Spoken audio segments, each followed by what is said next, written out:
So recently on the channel, we of course have been talking about some interesting Xbox related things with things like new hardware. Now, I know from a just strictly time perspective, sure, if you looked at a calendar and you look at how consoles usually release, like, yeah, we probably should be starting to look forward to the next generation. But I definitely feel like this generation has been very, very different when talking about things like the PlayStation 5 and the Xbox Series. I mean, they released in the middle of a pandemic. There was tons of cross-generational games. We're finally starting to move away from the cross-generational stuff. We're finally starting to see the fruits of the labor, at least from the Xbox side of things. We're still kind of waiting a bit with PlayStation because, well, they decided to go the live service route, and that hasn't worked out too well from them. But we're starting to finally see the fruits of the labor of these development cycles of these games, and now we're already getting rumors about, new hardware, especially on the Xbox side of things. Three pieces of new hardware. One that is allegedly coming in 2025 that is essentially an Asus ROG Ally that's just branded with Xbox stuff. But the 2027 pieces of hardware are definitely the more interesting thing. A new dedicated console, kind of a console, and a new dedicated handheld. Two markets that, let's be real, when it comes to the hardware side of things, Xbox isn't doing great. That's why you see this is an Xbox. That's why you see things like games coming to other platforms and stuff like that. I understand that Xbox likes to say, oh, this is the future of gaming and all that sort of stuff. And I mean, to some sort of extent, that is true. It's their future, but there's a reason why PlayStation isn't putting a myriad of games onto Xbox or Nintendo. There's a reason why Nintendo isn't putting a myriad of games onto anything. It's because for Xbox, the hardware cycle hasn't been that successful this generation. People got really mad at me when I reported that Xbox only sold 2 million units last year. And they were like, well, duh, why would they, like all these sort of excuses and stuff like that. And it's like, bro, I'm just saying that 2 million sold isn't a very good look. Like, I don't think any company wants to sell 2 million units in a year of their flagship hardware. So all of that being said, Xbox is a very unique company in this video game sort of landscape as we see it right now. Of course, putting games onto other platforms definitely seems to be a priority. But going back to the new hardware for 2027, there's been kind of an aura of mystery around this because a lot of the reports are saying that this is going to be essentially the bridge that at least some people have always wanted to kind of see, the bridge between the PC and the home console with these new Xbox systems. The new Xbox console is allegedly going to be like a Steam-based platform that's a console that you put under your television. So you have the ease of use of a console, but you have some of the more robust features of a PC, which on paper, I mean, it does sound pretty cool. Now, I'm not quite sure about bridging that gap. Does that gap want to be bridged? Do PC gamers want something that's more console-like? Do console gamers want something that is more PC-like? Like, I feel like there's a reason why people buy consoles and a reason why people buy PCs, but, maybe this is the next logical move for dedicated home consoles because obviously, there are big changes with these sorts of things. We also got a screenshot of that was posted by Microsoft and then quickly deleted, showing the Steam integration and a new user interface that we had never seen before.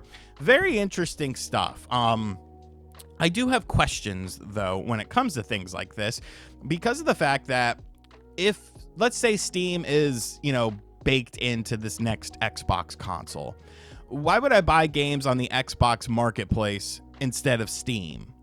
Because the Steam game is going to be probably cheaper. Steam games usually are cheaper than console counterparts. So why would I buy the same game through the Xbox marketplace where Xbox gets money when I could buy it through Steam and I could save money?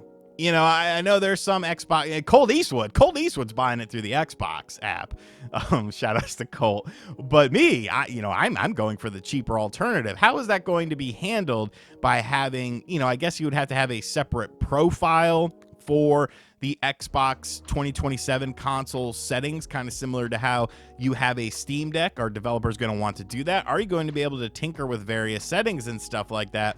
And then if we're starting to do all that, you kind of got to question, well, how strong is this thing going to be? You know, how powerful is this? Is this going to be like a strong console, weak PC? Or a weak console in terms of user interface because of the fact that you're having to integrate all this sort of stuff, and then also kind of a lower end PC? You know, what's the value going to be when we're talking about dollars? Because let's be realistic here, kiddos, this isn't going to be cheap. You have not only the hardware manufacturing side of things, but you also have the research and development that you're putting into it, and then of course you have licensing by putting having Steam on there.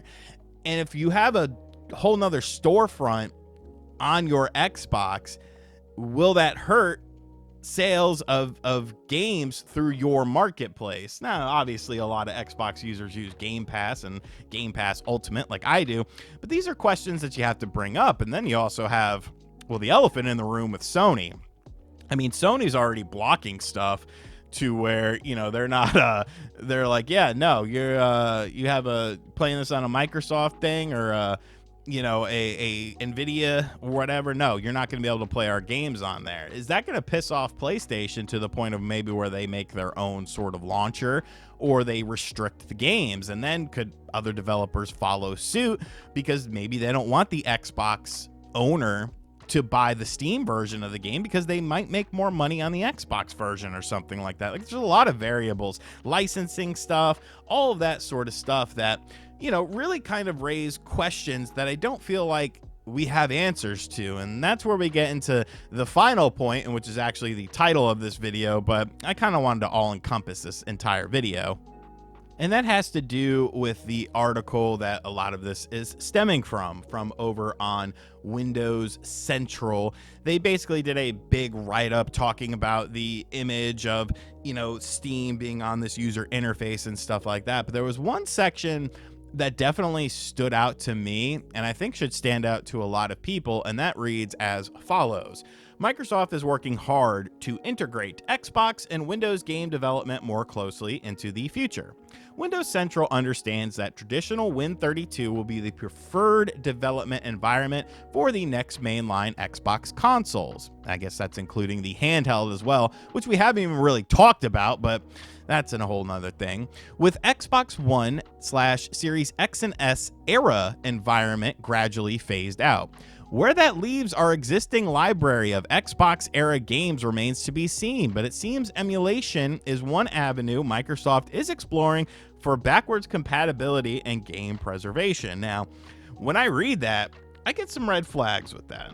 You know, I'm just, from this perspective and from what is being said here, I definitely get some red flags, because that's kind of Xbox's whole shtick. Like, you know, your library carries over and all of this sort of stuff. But if you really think about it, you know, this system would obviously have to have a more PC-like architecture than just a standard, you know, console would. So how is that going to impact my Xbox One and my Xbox Series X and S games? You know, is emulation going to be an acceptable, you know, way to bring those over as opposed to them running natively?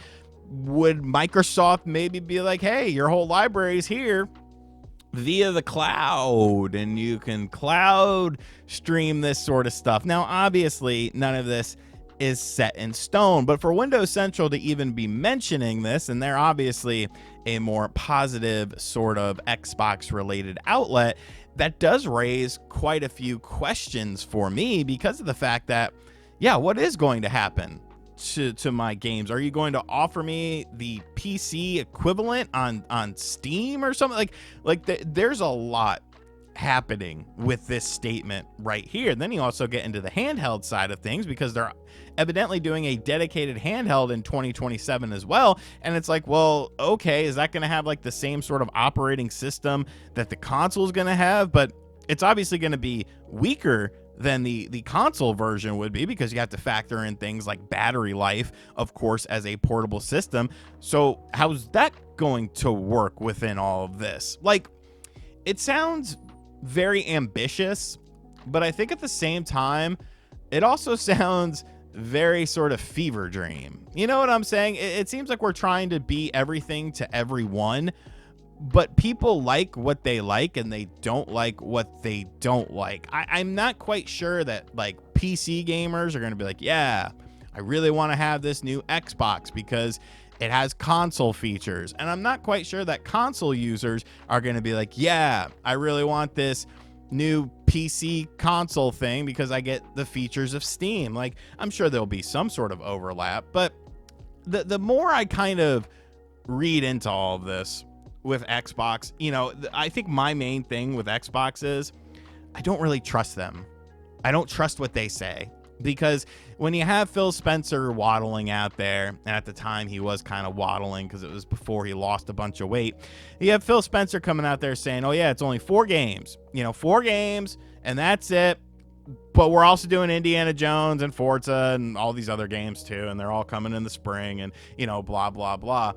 You know, I feel like Microsoft and Xbox kind of change plans for Xbox on a bit of a whim. You know, whenever the wind blows, like, you know, maybe we're going to change our ideas. We're going to change our focus and stuff like that. I almost feel like it's kind of delaying the inevitable. Like, maybe Xbox should just be and go the route of something like Sega. And that pains me to say it because, you know, I don't want to be, you know, in a console gaming landscape where it's just PlayStation and Nintendo, and you could say that they compete all of the time. You know, oh yeah, PlayStation and Nintendo, they're definitely competitors and stuff like that. Reggie said it like 15 years ago that they're competitors because they both make video games. But I mean, Hyundai and Porsche both make cars.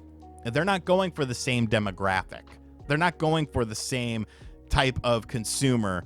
And I do feel like, you know, PlayStation and Nintendo are different enough to where they're not really in a direct sort of competition with each other. And Microsoft to leave that landscape, I don't know, man. But I mean, that's honestly, you know, I'm a bit leery about all this, but you know, who's to say what video game consoles are going to look like in 10 years? Like, it seems like the consumer doesn't have as much, you know, control over the marketplace anymore. Like they're not really dictating, how the marketplace progresses. It's the companies telling the consumers that that the company is right, that they know what the consumer wants. This is the new thing. This is the best thing. And when consumers reject it, you know, companies are flabbergasted. So I don't know, man. And the price. So am I expected to buy, you know, how much is this new console going to cost? Because you're trying to compete with PCs. Are we going to get into, you know, $700, $800, $900, potentially $1,000 for this console? What would the specs be comparative to a PC that can do something similar or even more so, because it's a PC and you could do more things on a PC than you can do on a console? How much is the handheld going to be? Are we talking like $1,600, $1,700 for the two of these? I don't know, man. I don't know. It's you know, I guess we just got to wait and see. And there's always the chance that all of these leakers and insiders are wrong. I'm kind of leaning towards that not being the case with this. But there are variables that come into this equation that we'll learn about as we go along. But hell, man, I don't know. I want to know what you guys have to think, though. I'm not completely against the idea, but I feel like there are quite a few hurdles to overcome. And I'm not sure how those hurdles are going to be overcame. So let me know in the comment section, what do you think about this? If you're a PC gamer and you watch to the end of this video and you watch this channel, like, thanks. Like, I'm sure not a lot of PC gamers watch this.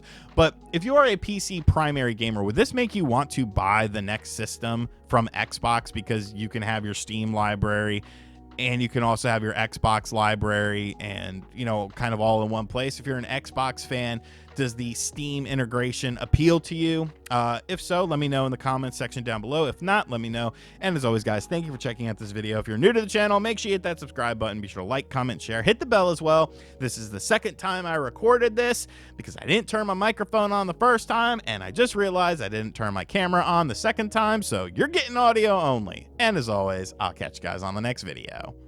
Later.